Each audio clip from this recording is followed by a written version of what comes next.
जय माता the all and I hope कि आप लोगों ने पढ़ाई वापस शुरू कर दी है। और अमेंडमेंट सीरीज तो पहले से चली आ रही थी सिंस लास्ट 20 डेज 25 डेज, तो उसी में आगे भी हम आज बढ़ रहे हैं। बट आई एम होपिंग कि आप लोगों ने अपने शेड्यूल के हिसाब से अपने शेड्यूल्स बनाकर पढ़ाई शुरू कर दी है। और जिन लोगों को शेड्यूल्स अभी तक मेरी तरफ से नहीं मिले हैं उन पे भी मैं काम कर रहा हूँ, आजकल मैं देने वाला हूँ। और इस वीडियो में भी कुछ शेयर करने वाला हूँ, नीचे डिस्क्रिप्शन में देख लीजिएगा, just watch out that one. आप लोगों के काम के लिए कुछ शेड्यूल मिलेगा आपको। और आज जो हम डिस्कस करने जा रहे हैं इस सेशन के अंदर, we are going to talk about section 450 section 450 of the companies act 2013 and very very important section. और इसमें दो बहुत important amendments, I will say straight away relevant for exam, 5 marks exam question, 5 number का question आ सकता है। और if I say professional life, तो मैं कहूँगा very very important for qualified company secretaries also, and two very important amendments in this by Companies Amendment Act 2020। तो उसके बारे में बात करेंगे, लेकिन पहले बात करते हैं कि पहले से प्रोविजन जो चला आ रहा है वो जिनको पता है बड़ी अच्छी बात है, जिनको नहीं पता है उनके फायदे के लिए एक बार रिपीट कर दूं कि ये ओल्ड प्रोविजन क्या था, ये आपके सामने स्क्रीन पे है। और फिर नए प्रोविजन के बारे में बात करेंगे, जो अब आपको स्क्रीन पे नजर आ रहा है वो नया प्रोविजन है। But first let us talk about old provision, कि ओल्ड प्रोविजन क्या था। और ओल्ड प्रोविजन में लिखा था कि अगर कोई कंपनी या कंपनी का कोई ऑफिसर या फिर any other person contravenes any provision of this act, Companies Act 2013, any provision, any section, or any rules made there under any rules in the Companies Act, or contravenes any condition, limitation, restriction imposed by the government while granting some exemptions, while granting some relaxations, while granting some permissions।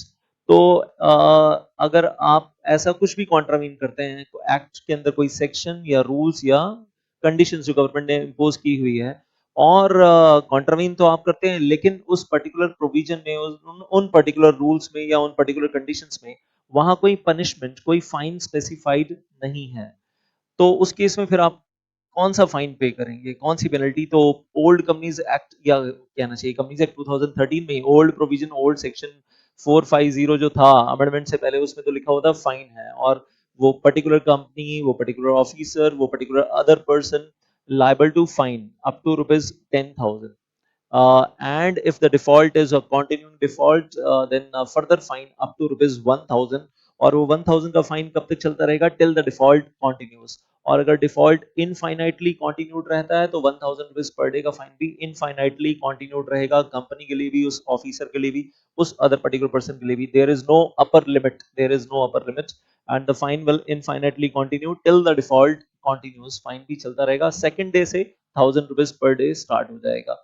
अब इसमें change क्या हुआ है, finally what is the amendment, the two very important amendments. पहली amendment वो मैं अभी आपको स्क्रीन पे दिखाने जा ही रहा हूँ। पहली अमेंडमेंट तो ये हुई है कि पहले यहाँ फाइन लिखा था और अब यहाँ फाइन की जगह हो गया पेनल्टी। तो ये क्यों इंपॉर्टेंट है और इससे क्या फर्क पड़ता है, what is the difference between fine and penalty.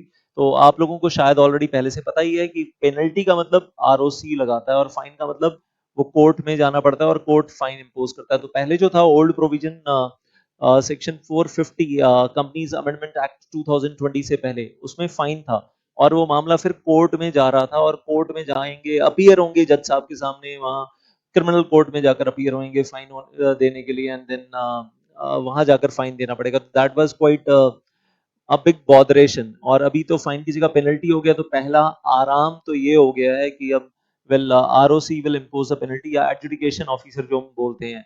और दूसरा आराम जो हो गया वो अमाउंट वही है, 10,000 rupees initial for if it is one time default. Continuing default है तो second day onwards 1,000 rupees per day. Well the penalty will continue, now it is penalty 10,000 penalty and 1,000 rupees per day penalty will continue till the default continuous. लेकिन इसमें अच्छी चीज अब एक नई add on क्या आ गई है, अपर कैप लगा दी है। और वो अपर कैप आपके सामने स्क्रीन पे है, सबसे नीचे नीचे है on the bottom of the screen, that is subject to maximum 2 lakh rupees penalty for the company, company के लिए मैक्सिमम 2 लाख रुपीज। और उसके अलावा जो ऑफिसर हैं और जो अदर पर्सन हैं उनके लिए मैक्सिमम पेनल्टी बढ़कर 50,000 तक जाएगी। तो इसका मतलब अगर हम अपनी ऑफिसर की बात करें, the company secretary in employment, let us से, तो इनिशियली 10,000 और फिर 40 दिन तक पेनल्टी बढ़ेगी। Well 40 multiplied by 1,000, 40,000 rupees penalty, तो 10,000 initial plus well 40,000 total becomes 50,000 penalty, इसके ऊपर पेनल्टी नहीं जाएगी। और कंपनी के लिए कह लीजिए 10,000 इनिशियली और फिर 1,90,000 रुपीज बाद में, तो वो 190 डेज तक बढ़ती रहेगी, 190 डेज, और मतलब हम लोगों के लिए तो 40 दिन के बाद पेनल्टी बढ़नी खत्म हो जाएगी। और अगर डिफॉल्ट 60 डेज चला जाता है, इंटरप्रिटेशन कर लेते हैं, 60 डेज चला जाता है तो उस केस में कंपनी के लिए कितनी और हमारे लिए कितनी, तो कंपनी के लिए या लेट अस से 61 डेज, तो कंपनी के लिए इनिशियली 10,000 हो गया, और नेक्स्ट 60 डेज फर्स्ट डे के बाद सेकंड डे से 60 डेज और हैं, तो 60,000 प्लस 10,000 70,000 हो गया कंपनी के लिए। लेकिन कंपनी सेक्रेटरी के लिए 50,000 मैक्सिमम, दैट्स इट। और अगर डिफॉल्ट 90 दिन चला गया, 91 डेज चला गया, तो कंपनी के लिए इनिशियली 10,000 और फिर 90,000 ऐड कर दीजिए, 1 लाख हो गया।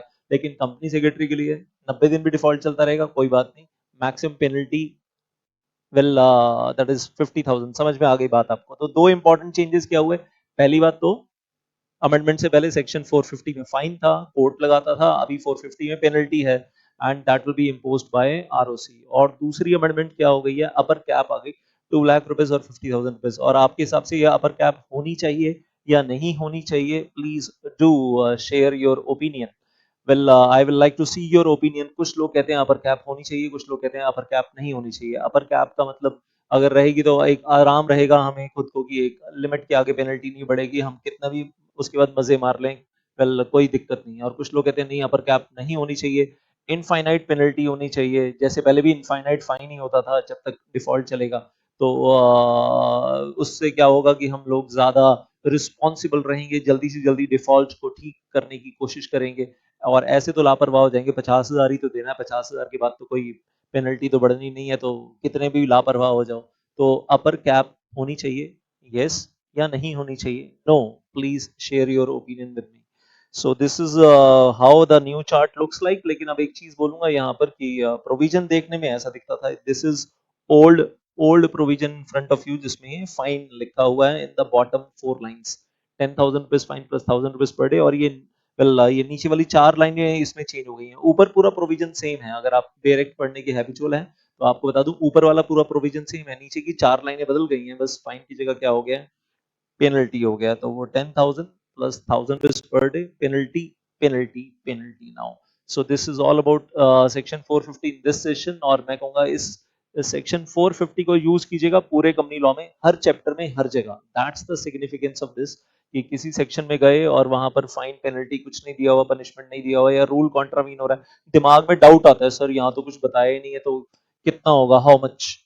come to section 450 in that case. Thank you so much. Jai Mata Di.